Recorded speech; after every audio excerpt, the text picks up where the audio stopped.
Welcome into the podcast. I'm Brett, I am Dorian. and this is our Thursday throwback, The Last Jedi.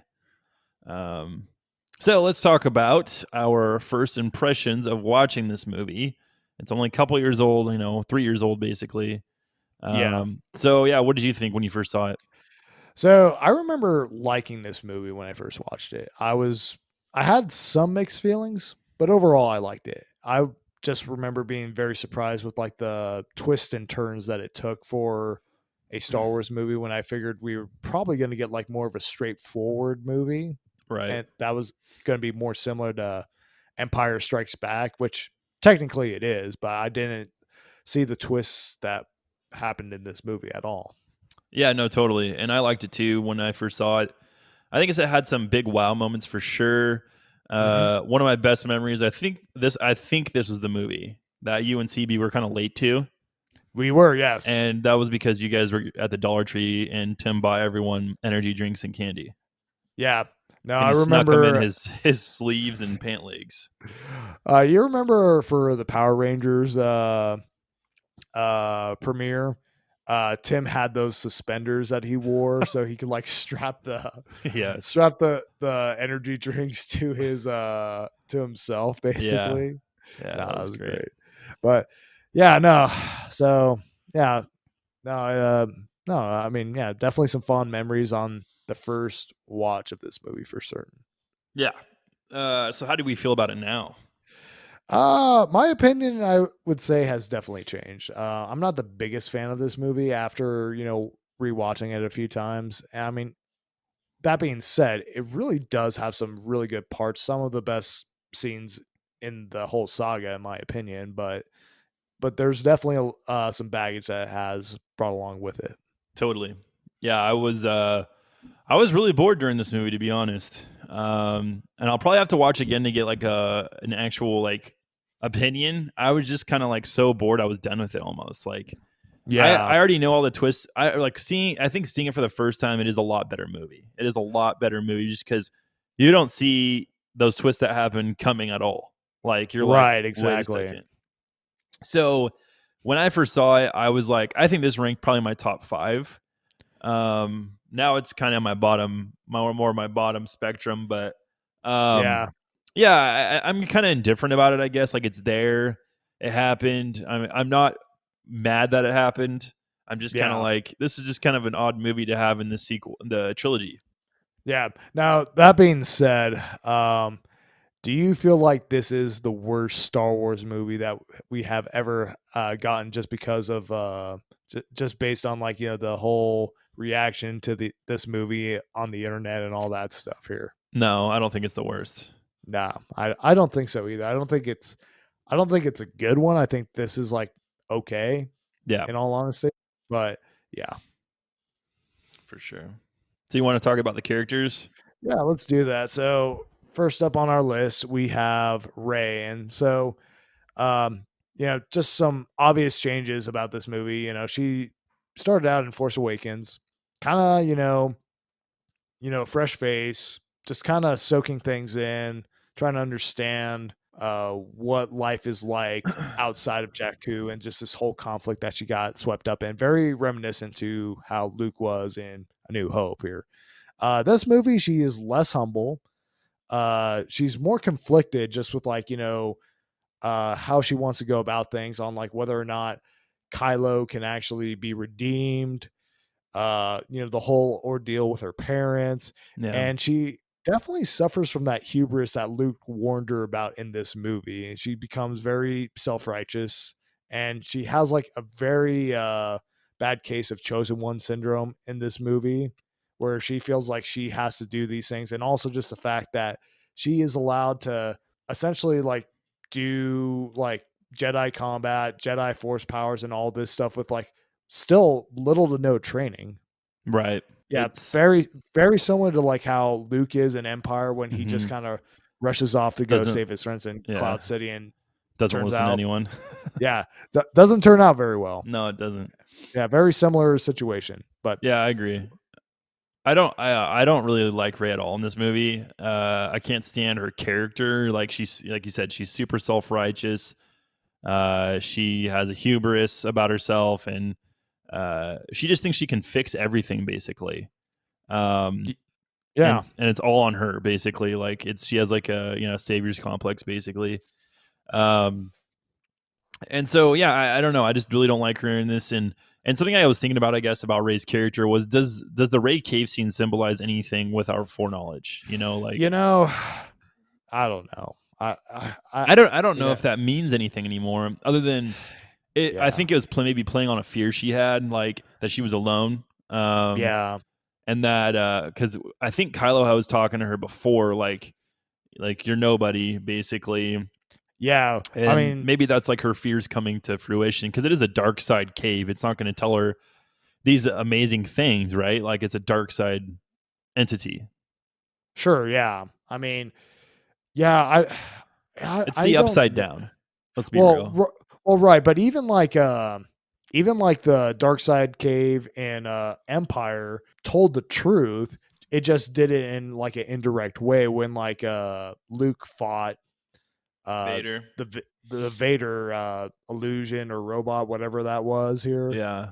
and it turned out like that was he chops off the head, and then it's revealed that Luke is the one behind the mask, Yeah. and kind of symbolizing that now Vader's kind of closer to you than you think, and you have the potential to become Vader. Right. Yeah. Yeah. I don't know. I was just thinking about that. Don't know if we have an answer or we'll ever have an answer for that, but it's whatever. Yeah. So next up on the list is Kylo, which I mean he's like essentially the next main character in this movie here. I mean Yeah. the main three characters in this movie are Rey, Kylo, and Luke for the most part.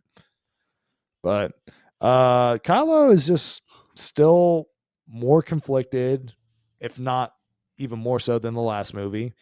Now he does give himself a bigger role in this movie by killing Snoke and assuming the role of Supreme supreme leader. leader. Yeah. Yep.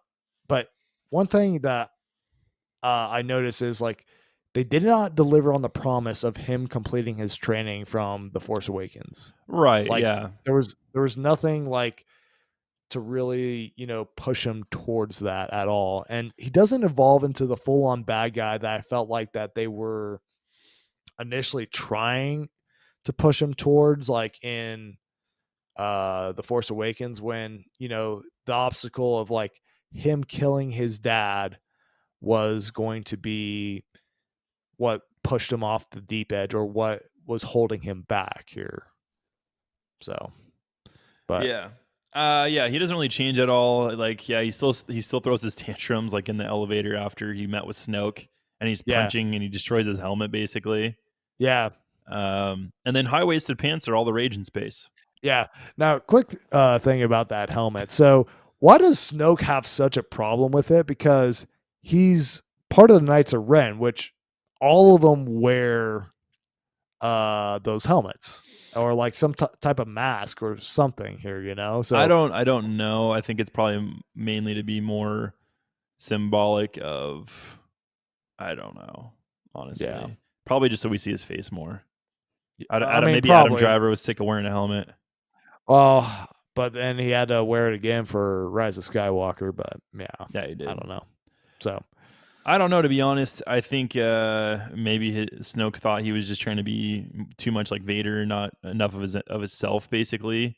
Even though he uses Vader in a really positive light to try to have him stay on the dark side, basically. Like yeah, he no, calls him all those adjectives, basically for being, uh, the son, like the grandson Son of of Vader, yeah, Darkness, son of yeah, and darkness, all like that stuff. and basically pushing him towards Remaining in pushing the him to darkness. well, right, pushing him towards the idea of him being the successor or the new Vader here. Right. Yeah, I don't get that at all, but yeah, what I thought was interesting is we didn't really get like he has to come to wherever so he could complete his training, and then he goes complete your training, and while he's about to kill, Ray, he has Mhm. but then he kills Snoke. So he did kind of complete his training I at the end of mean, this movie. in a certain manner of speaking, I guess, yeah. We just didn't really know what that meant. It was very ambiguous.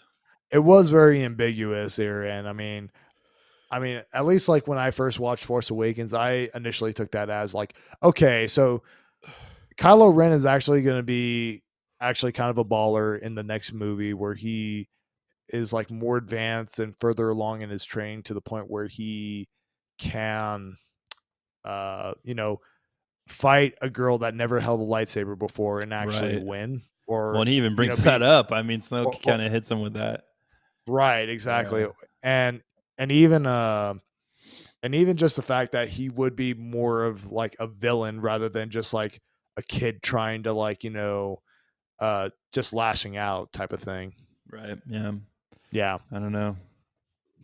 So next up is Poe Dameron. Yep. So in this movie, he's got a larger role. He's Hmm. kind of more of a hothead than we saw him in Force Awakens, but I like him a lot in this movie. I just wish his actions actually mattered more. Yeah. I mean, yeah, I still like Poe a lot. But yeah, he didn't really do anything super impactful, I guess. No, not really, because every decision that he made pretty much got undermined in some way, shape, or form. Which here's the thing: starting out, he wants to take out the dreadnought, right? Yeah. And that becomes like kind of a controversial decision between him and his superiors. But after rewatching this movie, just on this most recent rewatch, he was right to, because if he didn't take out that dreadnought, they would have been pursuing him while they were in space, Yeah. and the dreadnought would have taken them out if he if he didn't take it out in the previous battle here, Right. because he even said like uh in that first fight scene that that thing is a fleet killer. We can't let it, get away, basically. Yeah. So no, he was completely right on like doing that, and yet he's like, oh yeah, yeah, you're gonna get punished for essentially making that decision, even though it was the right decision in hindsight. Yep. No, yeah, I think for me, like, I really like the character of Poe just in general. I don't like any of the officers surrounding him. I don't like Holdo, and honestly, I don't like Leia that much in this movie. Yeah, They kind of make him look like a prick, basically. no, they Uh, most certainly do. Yeah, and then I also like Poe's approach to politics. You know, take charge and don't listen to people who have crappy opinions, basically, or do the right thing. Like even if it means like getting in trouble, like yeah, or um, like just disobeying your superiors. yeah. I mean, uh, he genuinely like thought that they were leading him into a death trap, like Holdo, and essentially Holdo was like, um, Yeah, obviously she whatever light speeded through those people and blew them all up, but is still kind of like, yeah, why are we abandoning this when we have shields and all this stuff? Like, what? That doesn't make any sense. yeah. Well, I mean, I think it just kind of speaks to like how bad or how poorly written Holdo is as a character. Just because, like, what is the reason for her not telling, one of the, one of the commanding officers the plan, I you don't know. know? Yeah, And I mean, instead of like just giving like some sort of, super lame, vague speech on like about hope or something like that, it's like you literally have the ability to tell your commanding officers and everybody on board what the plan is, and yet you decide not to. Like, yeah. What's wrong so, with you? That's not like, leadership. why Yeah, would you give a speech about hope? About like, oh yeah, you just got to have hope just because you just have to see things to believe it and stuff like that. It's like, what are you talking about? Yeah, screw you, lady. Like yeah, you have all the details, you have the plan and all this stuff, but yet you decide to hold it off for dramatic effect. Or it's yeah, just like, yeah, no, it's just very poor writing on that part. Now, I mean, the only way they could have like justified that is if they suspected that they had like, I don't know, a spy yeah. uh Totally. on the ship with them transmitting information to the first order, and so she had to keep that under wraps. I'm like, okay, that would have made such a better reason as to why she was tight-lipped about who she told and who she didn't. But Totally. I don't know. Yeah, I don't know either. So, but anyhow, so getting into the next character, Finn. Yeah. So this movie, much less significant role. Yeah, he's basically Like, not in it. no, everything he does, I mean, he's in it, but I mean, it's like everything he does is a waste of time. It's just like, and he's still, I do like that he is still somewhat of a selfish coward at the beginning of the movie, just because I just like the idea that, people just don't change on a dime. They kind of have to work slowly to like, you know, Yeah, yeah, best their better demons and all that. So totally. I did like that aspect that they were kind of toying around with at the beginning of the movie. But Yeah, I yeah, agree. ultimately they just kind of left them in the lurch on this movie in terms of, Yeah. actually having anything important to do or say or anything of that sort. Yeah, no, and I agree with you. I think that the main difference maker was if they actually got the code breaker, then his efforts would have paid off because they would have actually been able to do something. Instead, they Yeah. settled on this shady character who wasn't the actual code breaker, but knew how to break code somehow. Whatever that even means, I don't know. Like, Yeah, I mean, um, Codebreaker, I think is just a fancy word for hacker in the Star Wars yeah, pretty universe, in all much. honesty. And But so he basically, this guy sold him out for money, and I'm like, okay, why would you trust this guy to begin with? He's not the code breaker you're after. So go find that yeah, code breaker and then actually like do what you're supposed to do. I think it was, um, I don't, I don't know. I'm just kind of frustrated that it really did. I mean, I think that's kind of life sometimes, where you really try hard to do something, and then in the end, you're like, well, that was kind of a waste of time. But sure. you could look at it that way, but also from Finn's perspective, could also look at it from, well, I did take down Phasma. Me and Rose got closer. I learned more about what's going on in these other worlds, like, and I'm better for it. I, You could kind of weigh those two things. Obviously, for the plot, no, he didn't do anything like no, worthwhile. So, no, no, absolutely. And I but for mean, his and that, character development, I think he did some good.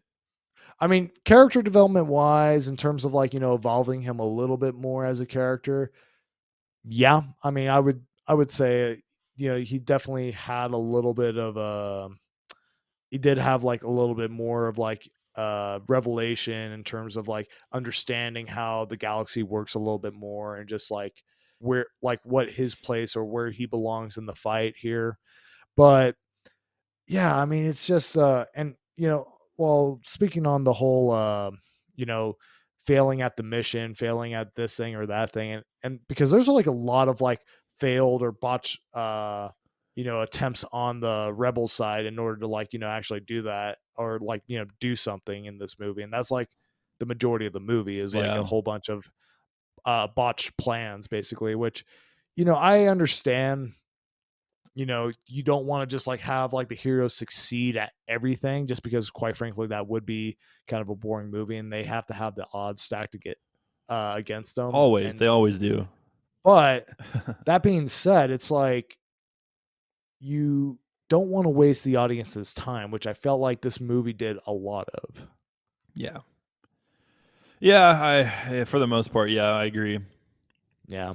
So, and the big character that we have to talk about, the one that caused all the controversy when this movie came out, and even still to this day, is Yeah, Luke. totally.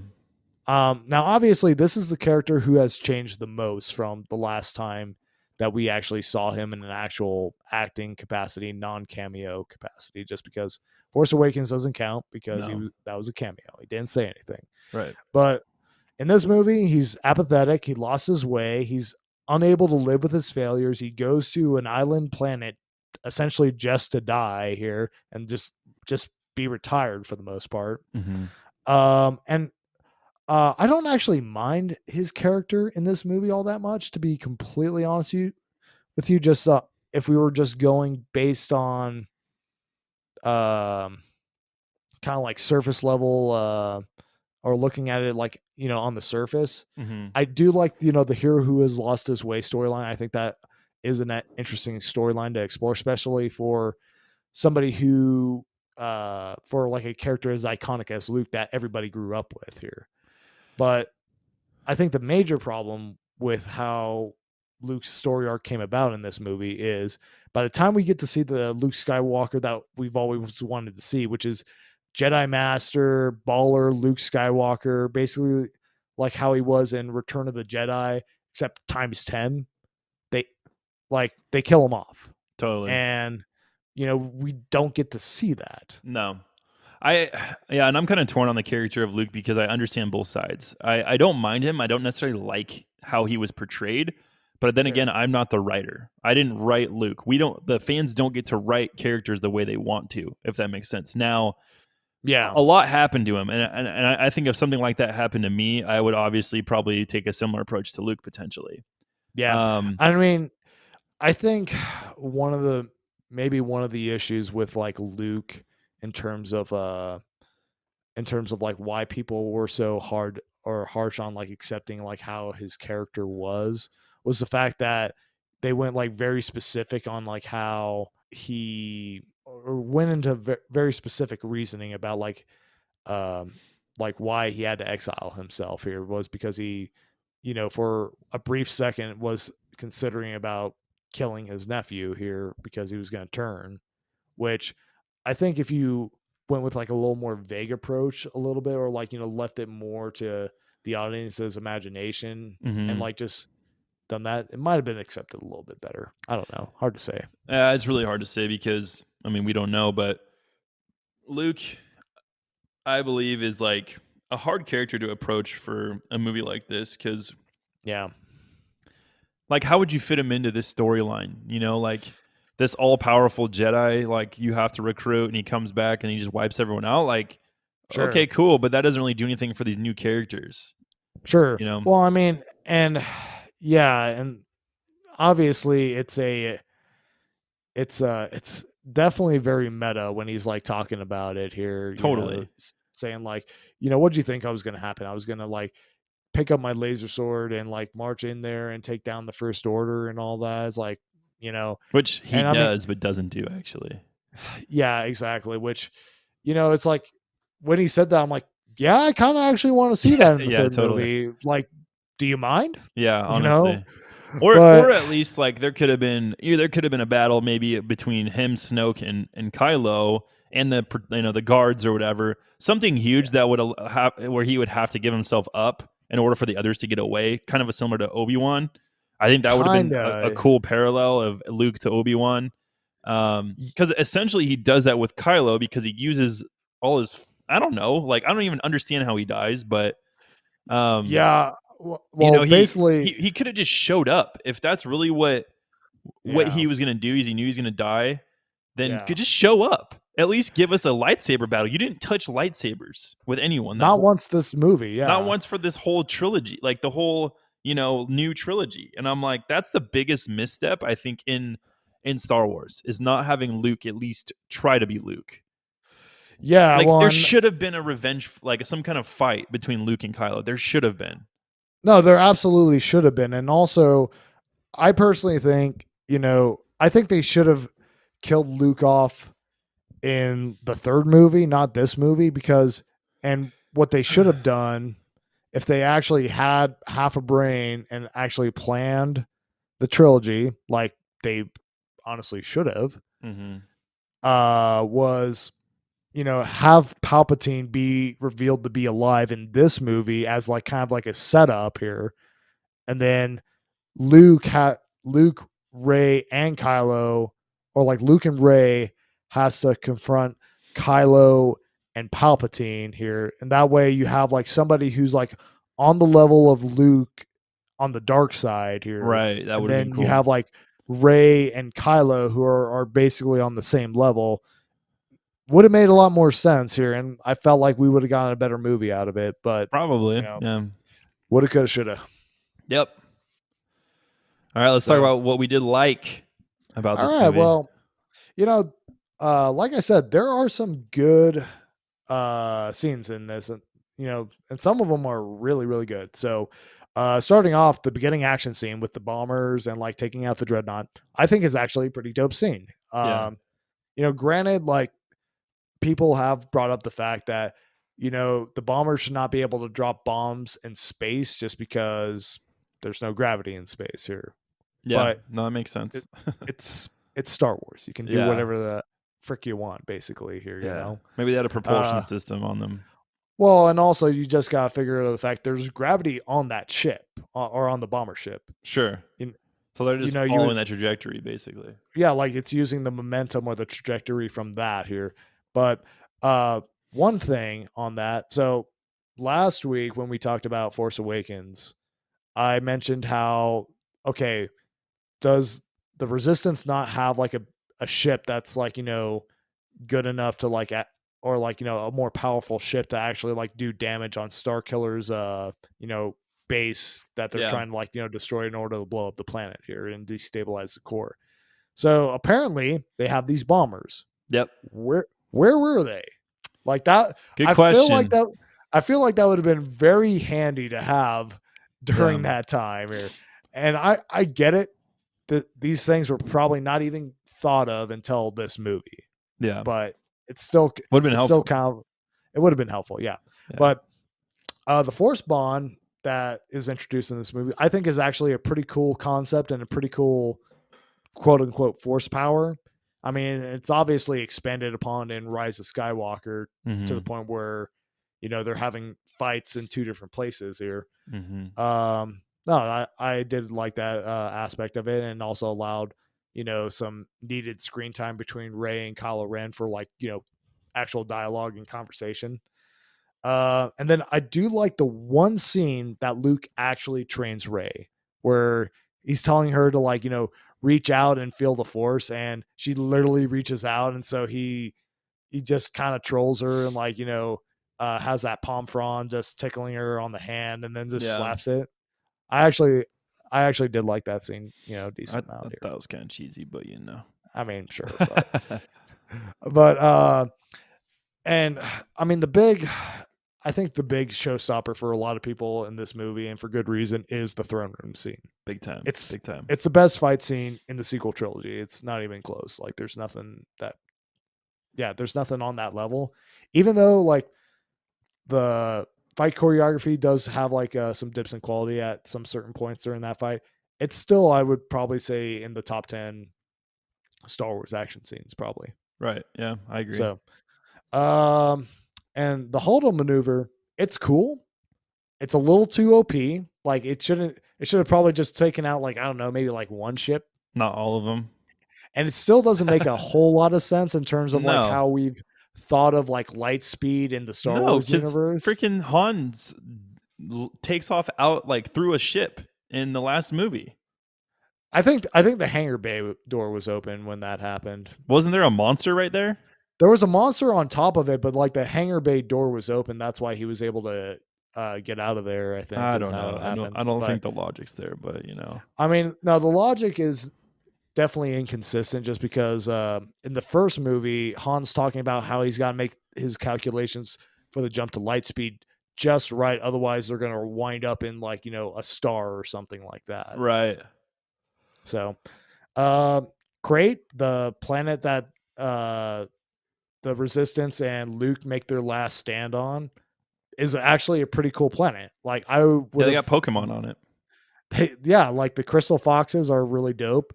I wouldn't have minded if they spent more time on Crate and less in space when they were like running from the First Order. I think that would have actually made the movie more entertaining for me. Yeah, could And have been. so Luke's death scene is the best part of this movie. Now, like, bear in mind, I'm not talking about like I'm okay with like how he died, like in terms of like what caused his death and all that stuff. But I'm just talking about like just the scene itself here, how they bring back the twin sons and the score and all that here. I Mm-hmm, think mm-hmm. if you were going to kill off Luke Skywalker, one of the most iconic characters in movie history, this is it. This is how Yeah, you do it well. for sure. Yeah. No, I think that I didn't want him to die, obviously, but I mean that was a cool tie-in to like obviously Tatooine Sons and like the whole score and everything of the OG Star Wars. Mhm. And so for me, things that were like, I don't know if I liked these things, but I don't know. I liked a lot of parts of this movie, but Yeah. Poe kind of still being Poe, using comedy and stuff like that. Off the bat, I really did enjoy that. Poe being kind of rebellious, I like that too. Hmm. So I liked his character a lot in this kind of in the movie, I guess. But pretty dramatic opening battle. Yeah. Totally thought Leia was dead originally. I was like, oh, No. she's dead. Okay, Yeah. that's a No. I was. twist.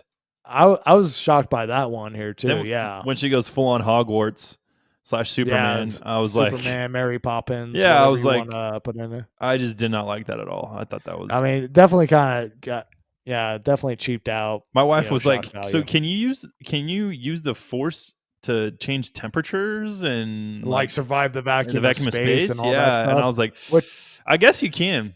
well, So I know that. I know that. There have been instances like in like some of the books like previous before like Disney bought them and all that that they have like used something similar along those lines where Luke had to use like the Force to like keep himself alive in his X-wing when like oxygen reserves or something ran out or whatnot. yeah, But yeah, yeah. So yeah, I totally thought Leia was dead. Kylo himself showed a big part of his character in that scene with not being able to pull a trigger and his two guys behind him do. yeah. Which Uh, Go ahead. real quick on that, so Kylo goes out to take the resistance fight with like 3 fighters or 2 fighters, however many it Yeah. was. They didn't have any more fighters that they could spare. Like Uh, they have an entire fleet yeah, chasing yeah. after the resistance. I mean, it kind of seems a little weird. I don't know. That's all he needed, I guess. I'm not really Yeah. sure. Apparently, Yeah. for the most part, yeah, He just does a lot of barrel rolls and they can't hit him. pretty much. And he's like flying in their hangars and shooting their ships up here. Yep. So Yep. yeah, Something else I really dug was the Yoda and Luke scenes.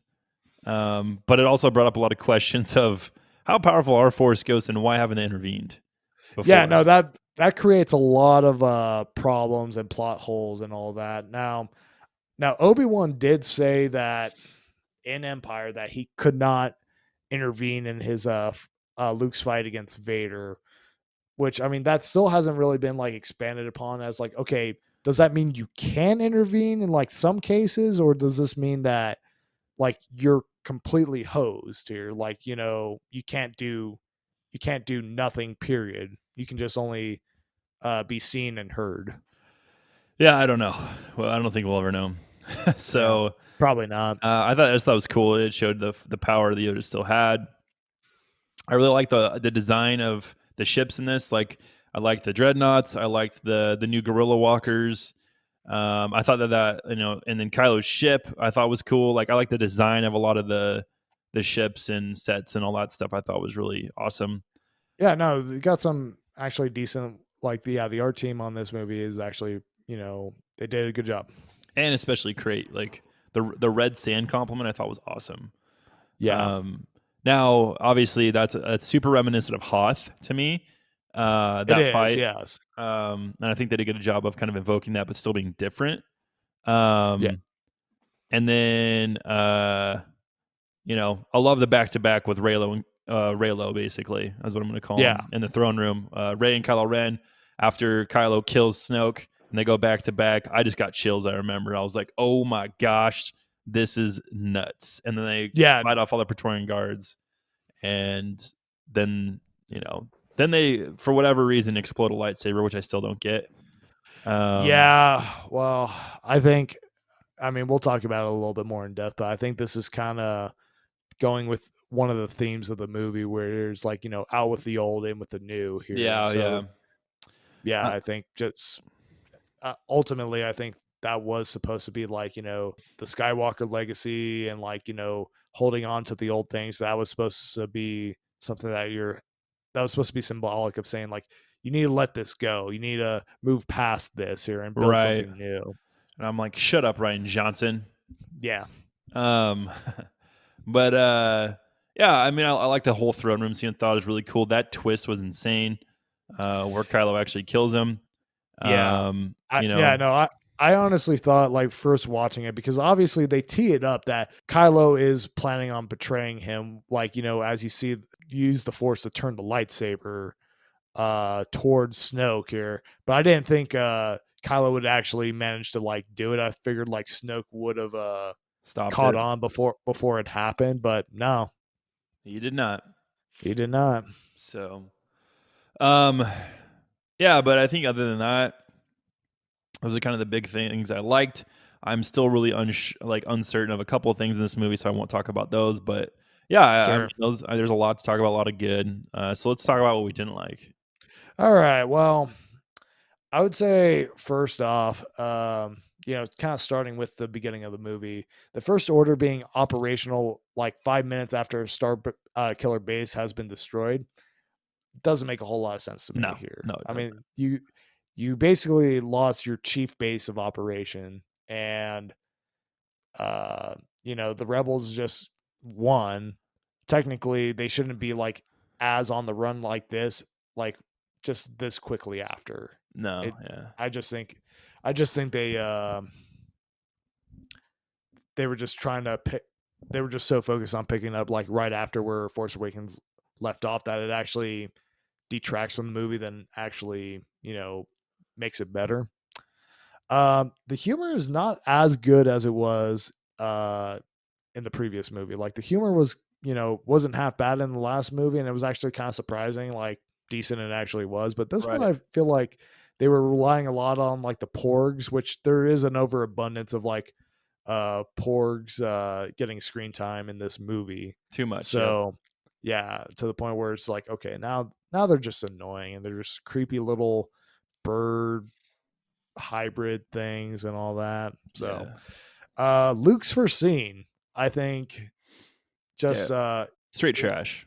just like if you wanted to take a dump on a really big, impactful, epic scene that happens to be the last scene of the last movie that you're continuing here. Yeah, this is the way to do it here. Yeah. You know, they no, they complete.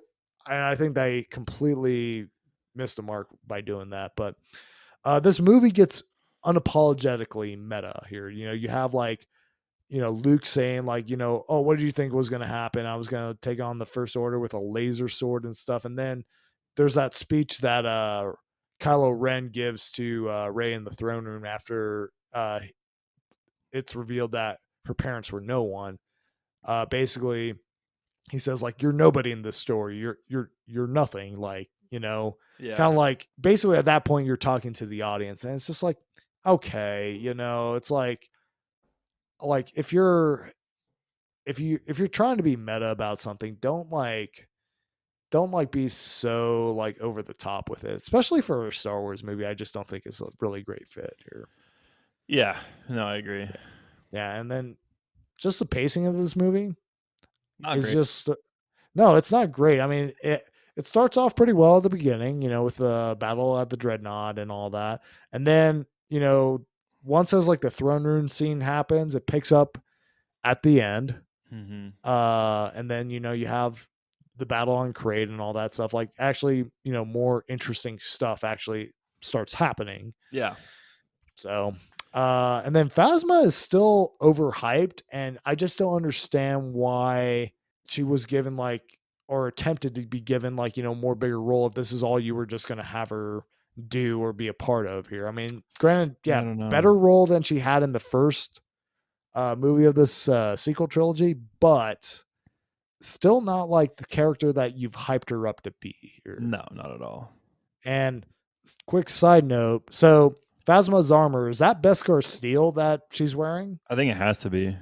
I think you're right here. So Yeah. because I mean it deflects Yeah. Laser bolts. blasters, yeah. Yeah. So Yep. but getting into a little bit more on like the story part here. So the rebels on the run, I don't think was the best storyline to go for with this movie. Just seeing how there's like a decent amount of time passing. You have days with Ray and Luke, and even like Finn and Rose here when they're going off and doing that stuff. But at the same time, they're currently being they're currently in hot pursuit with the order basically. So Right. kind of makes it like an odd dynamic. And uh Poe and Finn, they just get shafted in this movie. They either don't get much to do, or whatever they do is just turns out to be a waste of time. Yeah, pretty much. And uh so BB-8 is going for the MVP in this movie, and I think it's like this is kind of like a scene similar to how like R2 was in Attack of the Clones when he busts out the Oh yeah. jetpack and he Yep. saves everybody Yep. like in that factory basically. Yeah, I mean he Uh does come to the rescue quite a few times. yeah, well, and I mean I can understand like, okay, yes, if you do like maybe one or two things that like actually seem like, kind of more along the lines of like what we've known BB-8 to do, but like him like hacking like a chicken walker and taking out like everybody in the hangar, I'm like, okay, Yeah. you went a little too far with that Yeah, one. totally. Yeah, some things that I was kind of unclear of or didn't like. Mhm. Still not sure what that red crystal is around Luke's neck. It showed it again. I remember there's like a scene where he's in his little hut and it's kind of hanging there. Huh. And so Uh, I'm guessing it's Vader's crystal. I don't know. yeah. Yeah, I didn't notice that, so I don't know. Yeah. But And then kind of with all the mystery surrounding Snoke, they pretty much give you the reveal right away in this movie of like what do you like just how dark and mysterious he was in the first movie. Like they just go, Oh, here you go, here's Snoke. He's a dude in a gold robe, and it's like yeah, I there's would have liked nothing a little more mystery, maybe like a different kind of setting. I don't know, just more or mystery surrounding him or at least like a reveal as to like, okay, what is actually Snoke? And like if they revealed that no, this guy was just a puppet for the other of guy. the final boss, Yeah, basically, they could have alluded to that for sure. Yeah, And then why not blue milk? I think There's green milk, but no blue milk. I mean, that might have been a little too on the nose. Who knows? I guess, but I mean, he milks that thing, that weird cow that's sitting up, and Yeah, just lounging on the rocks. yeah, it's just like, Yeah, why couldn't it have been blue? it could have been. Poe gets slapped like a butt, basically. Like, Slap like a butt. yeah. I mean, I slap my own butt a lot. No, so yeah, Poe gets slapped by Leia, like straight Yeah, up, just like slapped right across the face, and I'm like, yeah, for I don't first scene care that who they you have are. together. Yeah, if that would have happened to me, I probably would have just choked her out. Yeah, well, that's military life, I guess, for you. I don't know So if yeah. yeah. Anyway, yeah, Leia's Superman move is stupid. Luke's very adamant about the Jedi ending, which is kind of interesting. Like, I don't know why he's so adamant about it. Like, you still don't really get a clear picture.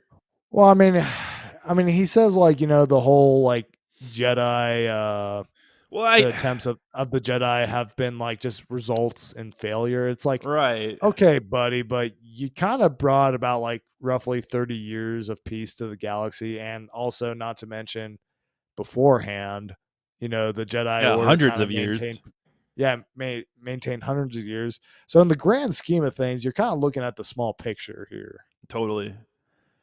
Yeah, I think Poe should have taken over. I think Holdo is just a garbage character, like a throwaway character that Like, was probably more of a political agenda from Disney, but yeah, she just yeah, shouldn't have been there. She was a waste of a wanting character. wanting another strong Which female the character and all movie's that. full of them. Like, I don't understand why you have to like I, I don't know. Even if it was a Well, guy, I would think her character would have been weird. Like well, this and dude who comes out of nowhere, wasn't in the last movie at all, outranks you, and then suicide bombs basically a bunch of ships.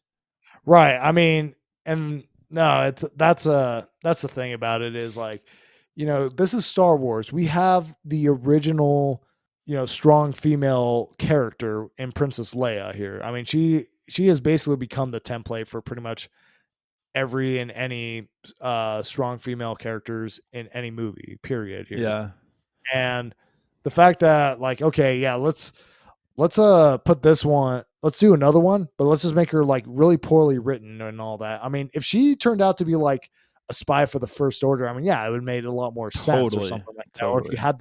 if you had that spy storyline, it would have made a lot more sense. But no, it was just a very weird and bizarre thing. They were trying to like, I think, just really just play their cards close to the chest without like really Mhm. revealing like what the plan was to the audience. But the way they did it, like basically, yeah, it didn't make sense for like the plot at all. Not really, no, yeah. Yeah, But, but yeah, so kinda another character we didn't talk about, but Rose, I'm not crazy about her. I don't not like her, I guess, yeah, but I was just kinda like I think the character was just poorly written. I like the actress who played her. I think she did a great job with what she had. sure, sure. No, I Her think, performance wasn't bad at all. I think the writing was just kinda like bleh, like well, yeah, no, it most certainly is, um, especially when you crash your speeder into your boyfriend's speeder in order to save him. It's like, yeah. and she says like, I saved you. I'm like, no, you probably You would have probably killed would have him killed him, yeah. realistically, and you also left him like right at the feet of the First Order without like really a great way to get back to the base and retreat here, which Right. I'll talk about a little bit later. I do have problems with like how easy Finn and Rose are able to get back to like the Resistance like multiple times, but um yeah, no, I mean Rose, I don't think she's a great character, but I don't think she's like as terrible as like people say, because No, some no, no, people no. like go on like tirades about how she's like the worst character since Jar Jar Binks. No, She ruined no, Star no. Wars. People like took to like her Instagram to say some really racist stuff here. Dang, that's It's like, unfortunate. all right, everybody calm the hell down. Yeah, You know, like ultimately at the end of the day, the people that you should really be blaming are not the actors. it's the Like, writers, yeah. well, it's the And the writers. directors. I mean, and ultimately, I think Kathleen Kennedy for like allowing I'm so such glad she got a fired. such a weird chapter to like really take place that does not like really mesh with like Force Awakens Yeah, here. I'm glad she's gone. Well, is she though? I don't know. I mean, I hope maybe one day she is, because I mean, everybody's got to be responsible for their actions here, but Yeah. yeah. But no, I think I think the mind connection is still kind of weird. I understand it for the movie. I'm just kind Yeah. of like, I still don't really get it, but whatever. Can't. Yeah. Oh, go ahead. Oh, I was just going to say, I mean, yeah, no, I mean, I think if you try to explain it like more, it makes it like more weird, or Yeah, like it just that's makes true. less sense. Canto Bite is super lame. So, yeah, no, Canto Bight is the worst planet that we've seen in Star Wars movies, I think, period. It just It was just doesn't even weird. feel it just doesn't feel like a Star Wars planet, at least like what we've come to know and No. expect from like So yeah, typical planets. and Canto Bite, and I guess with the inclusion of Rose, and I don't want to bag on Rose, but the writing, all the political pieces basically of this movie, besides the Republic and all that stuff, like the deeper stuff, probably more meta stuff, was the Canto Bite centric stuff. Like these Yeah, guys like are only profiteers of war. They don't care. They sell to both sides. They mhm. don't care about their people, like those slave kids. And Rose is like, I grew up on a planet like that. And so, yeah, just kind of a lot of, I don't know, kind of like a political agenda almost that didn't really fit in the movie at all, I don't think. No, well, I Um, mean, even just Canto Bight in general, like that whole side mission, like if you're gonna do like, a storyline with the rebels on the run, and they have to really get out of there, you can't give characters like a means to like go out on a side mission to go recruit a guy and then bring him back and like have it still feel the same amount of tension or stakes there. Because if that was the case, it's like, why didn't everybody just like get in their own shuttles and light speed away from the main cruiser, if that was like a valid way of like getting away here, right. I don't know. so but yeah, so yeah, I mean, the whole Canto Bight scene, or like, scenes, plot line, storyline, whatever you want to call it. It is, I think, definitely one of the worst parts of this movie. And it's just, yeah, it's just trying to like really experiment with things without actually like committing to it. It's like, Totally. if you want to make a storyline about war profiteering in Star Wars, or like class inequality in Star Wars, or things along that nature, okay, like I would think you would probably want to like choose a more appropriate movie for this, rather than like have it like just a back burner thought or something along those lines. But Right. I don't know. Yeah, I think in general the movie has a slow middle. The Kanto thing and Ray training. We talked about pacing already. It's not that great in this movie. And then, do all Resistance have secret decoder rings? Because Yeah, that, man, if you're interrogated, that's not a good thing to have on you. it is not a good thing to have on you. Not to mention too, it's like Roses was like a mechanic. Like, Yeah. why does she of all people get I like don't know. a decoder ring? Like, say, like, did they just hand them out to you? Like, say, hey, welcome to the club, man. That's what I was Here's thinking. our secret handshake ring. It's Pretty something much. Pretty that much. you can use, and then you can also just give it to some random kid here that probably might get in trouble for it later on if the First Order ever get a Yeah, hold of that's it. what I was So, thinking. Yeah, he's so probably dead. good job, Rose. Yeah. Codebreaker is a super lame character. I Yeah, can't stand him. yeah, no. So DJ, which his initials mean "don't join," as one of his is one of the lines that he says in the movie. You know, it seemed like they could have developed him into an interesting character, because he's kind of continuing on those lines about war profiteering, people profiting on like both sides of the war, selling to the good and the bad guys, saying that this is all just one big machine. Don't don't get involved, don't join, and all that. And so, it seemed like, okay, they were kind of like maybe thinking about doing something interesting with him, but they didn't commit to it. And he just came off as annoying and just a waste of time. Pretty much. And kind of a unfortunate thing because he's a really good actor, Benicio del Toro. Yeah, exactly. And so it was just kind of a throwaway. I remember early on there were rumors of him playing an older Ezra Bridger. Like there was a lot of hype around his character, I and mean, then he just kind of turned into a throwaway character, basically. there was so many speculation on rumors in terms of uh like who would be playing a future Ezra Bridger, just because like at one point people thought Snoke was Ezra Bridger and Yeah. all Oh that. yeah. Yeah. It Yeah, went pretty far. It went pretty far. yeah, no, it did. And then I don't like how the main cast is split apart for the huge majority of this movie, similar to Empire Strikes Empire, Back, but yeah. I think Empire does it right. Um, and then yeah, kind of why would Snoke bridge their minds? Like, what does he have to gain from that if he's the one who Why? did it? Yeah, I mean, I think ultimately, I mean, I don't think it was explained well, but I kind of see the reasoning a little bit. Is he said that I bridged your mind just because I knew that uh, like the conflict in my apprentice, he would not be able to hide that from you, and then you would take the bait as a way, which is some pretty crazy foresight to be having. If like, Right. but I mean, it's Star Wars. People can See in the future. do see future stuff and all that, except, a lightsaber getting cut through your midsection here. But yeah, I don't know. I mean, it's yeah, it's just one of those things. And it's also one of those things that I don't think really makes a whole lot of sense either, just in the grand scheme, just because if Snoke was the one that was bridging them together here, right? So shouldn't that bond have ended after Snoke died? What's that? The Force bond, like, Oh yeah, why is it still there? yeah, why is it I still there? because I don't think he did it. I think it was just an anomaly of the Force, kind of like they talked about in the Rise of Skywalker. Was this only Yeah, happens every so often, every thousands of years? I think yeah, Snoke was just trying to take credit for it for reasons I don't get, but I don't think yeah. he actually did it.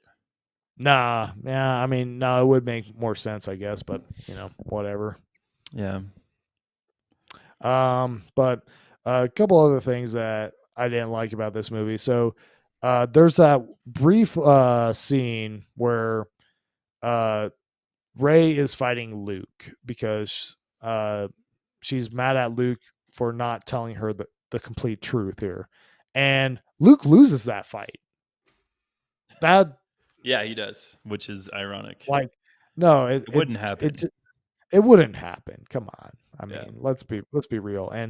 Uh and obviously hubris is a big theme of this movie. It's Yep. actually it's mentioned, quite a few times, which is very ironic just because I feel like the way Ryan Johnson went about making this movie was very hubris of his own here.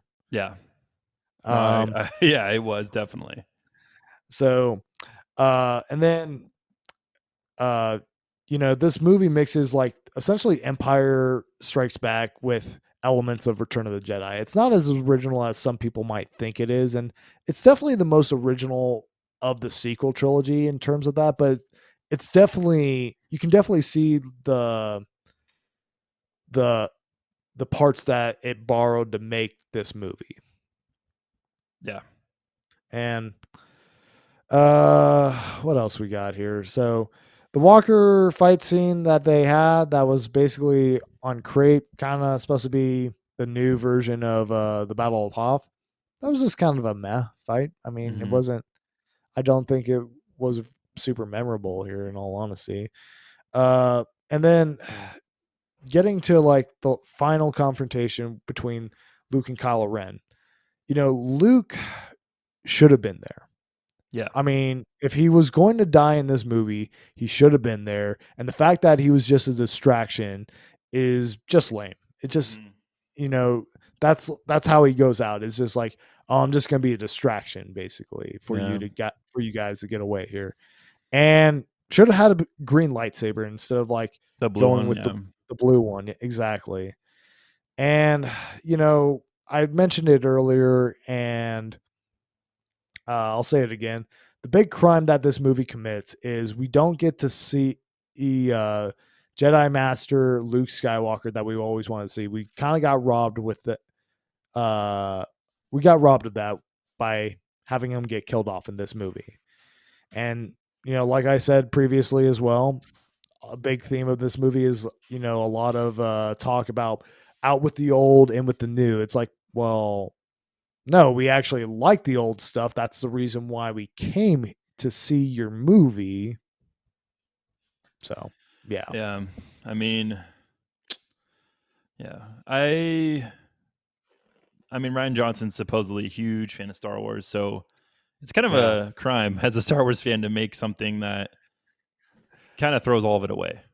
Well, I think again, this is Ryan Johnson getting caught up in hubris here, in his own hubris. Yeah. He's this movie, like, it has parts that are really good, Yep. but it also has a lot of baggage to go with it. And, it's too ambitious for its own good. Totally. Tries to do like a lot of crazy things, but just probably should have dialed it back a little bit here Hmm. for one. And then Ryan Johnson, obviously big Star Wars fan, lifelong, made the Star Wars movie that he wanted to make here. Right. And I think him being given the creative freedom by whoever it was, whether it was Kathleen Kennedy or Bob Iger, whoever it was during that time that said, hey, we kind of set this up to go like a certain way, but you can do whatever you want with this movie. It's fine here. Like that was a mistake here Totally. because here's the thing. A lot of the ideas that he's kind of, introducing or like, wanting to experiment in this movie, I think would have probably worked a lot better if it was like its own set of movies or its own trilogy that was divorced from the Skywalker saga here. Yeah. Yeah. No, if it was like some other kind of movie, I think it would have been a little bit better and people would be received it a little bit better. Yeah, I Um, mean, exactly. but yeah, for me, I'm not sure how I feel honestly overall with this movie. Even after the rewatch, it has some pretty strong moments, but fails to deliver as part of the trilogy. Kind of like you were Right. saying. For me, this movie's in my bottom three, Yeah. and we'll talk about our list here in a minute. But yeah, I mean, I just think on the rewatch, it's pretty slow, not as engaging as I remember. The twists are big, but really, you're only going to feel that the first time you watch the movie. Well, right. I mean, like, speaking on those twists and a couple other things about this movie that I kind of forgot to mention. The twists, yeah, they're big, they're surprising. You don't really see them coming, like, Yeah, walking into this movie, but they don't really serve like that much purpose here, because I mean, it's like Kylo Ren killing Snoke. He becomes supreme leader. Okay, but he literally is not like he does not escalate into full villain mode no, uh doing that. And then also, he basically becomes like a second fiddle to Palpatine in Rise of Skywalker. So really nothing has really changed if right, you're like really break it down to brass tacks. And then even like the twist that Luke was not uh actually on Crate, he was still on Octo, I think is what it's called. Octu, yeah, uh Octo, yeah. Projecting an illusion of himself through the Force. It's like, okay, I mean, yeah, sure, didn't see that coming, but it doesn't make much sense as to why that should be a plot twist or why that right, should be in the movie here, because basically you could have had the same thing happen, like actually have them actually show up, have them die, and it would have been the same effect here for the most part. right. But no, I think, like we mentioned last week, Force Awakens created a really good foundation for this sequel trilogy. Hmm. Last Jedi basically completely shattered it, and then Rise of Skywalker basically had to pick up the pieces and try to put them back together the best they could here. Yeah, totally. Yeah. I don't disagree. So, But yeah, let's talk about like final thoughts overall on the rewatch yeah. for So, all I the mean, movies because this yeah. is the So last one we're gonna watch. yeah. So, we're pretty much at the end of our once a week marathon of Star Wars movies here. So, I just just to be completely transparent with our audience that is listening, I have had a chance to rewatch Rise of Skywalker. Matter of fact, I just watched it again for the first time, seeing it in theaters last night, and I did enjoy it a little bit more this time around. I don't think it's completely. Um, I don't think it's like a night and day difference in terms of my opinion, but I think my opinion is a little bit more favorable on it. Going forward. So, but yeah, so getting into like just overall thoughts on the rewatch. So, original trilogy, best trilogy. Yeah. I mean, you have 2.5 great movies in there, like New Hope and Empire being the great ones, Return of the Jedi just being good. Hmm. No, and obviously made Star Wars. Yeah. Uh, you know, if I had to rank which trilogy would come next, I probably would have to put sequel trilogy like uh as the second best trilogy in Star Wars, because I mean, you had one good movie in the sequel trilogy and just two okay movies. In the prequel trilogy, you had one good movie with Revenge of the Sith and then just two bad movies to accommodate it. Right. But Yeah, and I think for me, I think I agree with you with the original trilogy. You know, there's two great movies and one really good movie. mhm, Sequel trilogy, I would say two good movies to me. I like Rise of Skywalker, or not, yeah, Rise of Skywalker, and I really like A Force Awakens, and mhm, then Last Jedi is kind of like eh. yeah, Prequel trilogy, I think had I liked Phantom Menace. I thought it was a good movie. I didn't think it was a great movie. I didn't think it was I thought 7 out of 10 or 6 out of 10 or whatever. yeah, Um, and obviously episode 3 was great, and then episode 2 was trash. But yeah, um, so yeah, my final ranking for now is as mhm, follows. My number one spot, as much as I want to tie them, I have to separate them. So number one's Empire. Number two is yeah, A New Hope. mhm, Number three is Revenge of the Sith. Number four is Force Awakens. Number five, Return of the Jedi. Number six, Rise of Skywalker. Number seven and eight are tied because I don't want to decide right now. I still have to mill it over. Tied is Phantom Menace and Last Jedi, and then yeah. last place is Attack of the Clones. Yeah. No, I mean, no, I'm pretty similar in my ranking. So my final rankings for right now, subject to change as time goes on here. New Hope is number 1 for me. Empire 2. Revenge of the Sith I would put as in the third slot. And 4 and 5, I kind of feel like they're interchangeable. I would just say they're tied for right now is Force Awakens and Return of the Jedi. And then 6 and 7, kind of the same thing. I think, Rise of Skywalker and Last Jedi, they're kind of like, equal to me. I mean, Rise of Skywalker, I feel like, it's a better made movie, but for the most part, that movie is just there.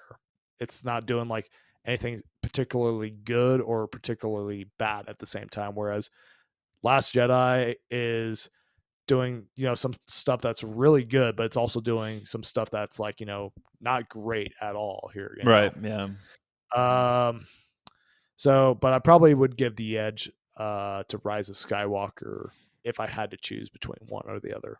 And then Phantom Menace at number 8, and then number 9, the actual worst Star Wars movie for you Last Jedi haters is Attack of the Clones. Totally. It ain't Last Jedi. I'm sorry. No, it's not. There's like, go rewatch that. Take off any nostalgia glasses you have for this movie or whatever. I mean, I think ultimately that whole shtick about like people hating Last Jedi is just because it's the newest bad Star Wars movie. Yeah, it's something to hate. Well, yeah, it's something to hate, but it's just fresh. So yeah, I think, give it time. Yeah, give it time, and when like the dust settles and everybody's kind of gotten over it for the most part, they're gonna probably rewatch both of these, 2 and 8, and say, "Oh yeah, 2 is awful." Right. But yeah. Well, that's it. Thank you guys for listening. We greatly appreciate it. Check us out on our social media. Also, make sure to listen to our weekly podcast. It comes out on Mondays. And then tune back next Thursday for our next series we're going to get into. We'll be probably announcing it on our social media, so stay tuned for that. And have an awesome week. And remember, everyone's a nerd about something.